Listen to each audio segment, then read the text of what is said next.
Sanjay Leela Bhansali is making another film, which is also romantic. Has he approached you? Okay. Hi. I have read that you were offered Ram Leela first. So do you think that that would have been a better launch for you? इनसे बढ़िया launch कोई नहीं कर सकता industry में आपका. It's a given because मेरे जैसे लोग, जैसे मैंने आपसे कहा, जो किसी के बच्चे नहीं होते हैं, वो सिर्फ सपने लेते हैं और अपने दोस्तों से शेयर करते हैं. कभी कभी दोस्त हंसते हैं, कभी कभी दोस्त सपोर्ट करते हैं. और एक तीसरी कैटेगरी होती है जो आपको बोलने की कोशिश करती है कि ऐसा नहीं होता है यूजुअली, और you have to be somebody, तो उनको आप एक्नॉलेज नहीं करते. But while I was dreaming, I was growing up. अब ये वर्ड पता नहीं मैं यूज़ कर सकता हूँ कि नहीं, that I was growing up on their songs, the ones that they were directing. और out of 10 famous music videos, 8 इनके होते थे. और मैंने अपनी एक्स गर्लफ्रेंड, जो मेरी एक ही गर्लफ्रेंड थी आज तक, उसको एक कैसेट दी थी, जब सामने तुम आ जाते हो, दैट सॉन्ग जगजीत सिंह जी का. And she used to love that song. और मैंने उसको कैसेट बड़ी मुश्किल से उसको दी थी, आज से पता नहीं कितने साल पहले. एंड आज मुझे पता चलता है कि it's been directed by them. So it's a full circle for me, and I think इससे बढ़िया लॉन्च शायद, मैं थोड़ा सा प्रैक्टिकल हूँ इसलिए शायद मैंने सपने में भी नहीं सोचा था. Also, Sanjay Leela Bhansali is making another film, which is also romantic. Has he approached you?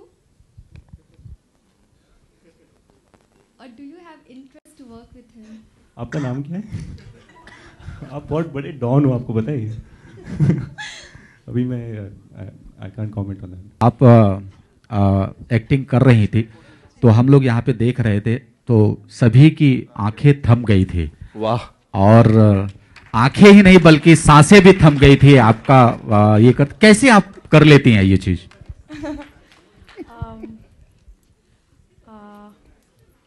मैंने नहीं, actually first of all I would obviously foremostly like to thank my directors. वो कुछ ऐसी बातें कर देते हैं, कुछ ऐसा इंस्पायर करते हैं कि शायद वो किसी से भी ये करवा सकते हैं, किसी से भी. बट बहुत ज़्यादा जुनून है मेरे अंदर, बहुत ज़्यादा हार्ड वर्क करना चाहती हूँ, इससे बहुत ज़्यादा कैपेसिटी है.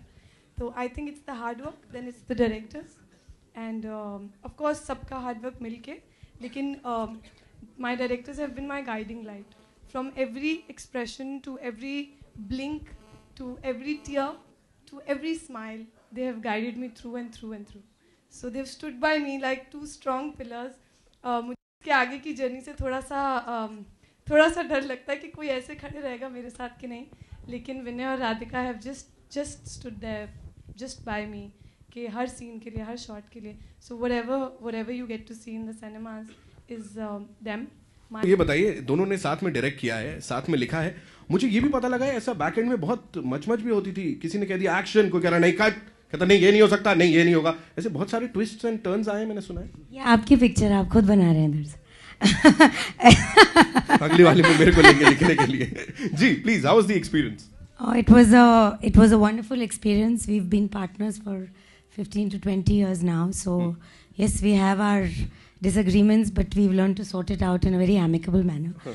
But coming back to Sanam Teri Kasam, I would like to tell you that it's such a special film, and every film we are asked is, where does a film begin, the journey begin? And filmmakers have various stories to tell about it. Sometimes it's a volcanic explosion moment, and sometimes it's a small spark of an epiphany moment. For both of us, it was a small spark of an epiphany moment, because we've both been living in Bombay for the past 20 years. And मैं एक middle class society में रहती हूँ, ओशीवारा में, 7 माले पे. और एक दिन सुबह उठे तो ड्रिलिंग की आवाज़ सुनाई दे रही थी.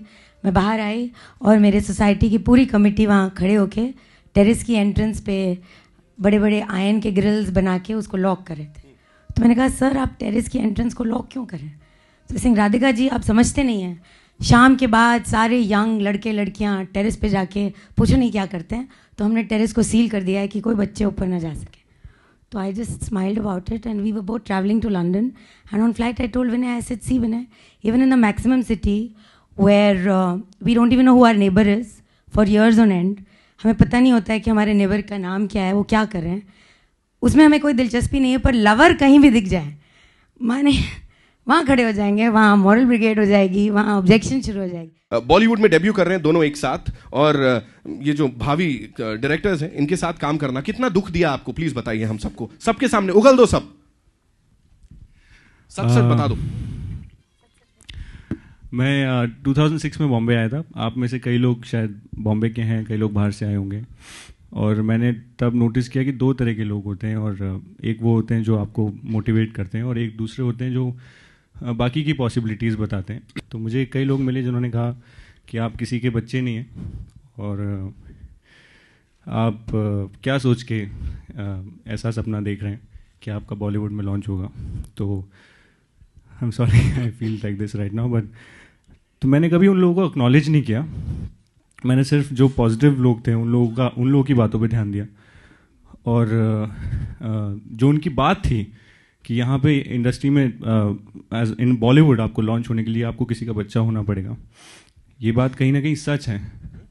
और मैं सच मेरे लिए इसलिए है क्योंकि कहीं ना कहीं अंदर मैं मानता हूँ कि मैम राधिका मैम और विनय सर ने मुझे अपना बच्चा माना है, और तभी उन्होंने मुझे इतना एक ड्रीम वाला लॉन्च किया। Thank you so much.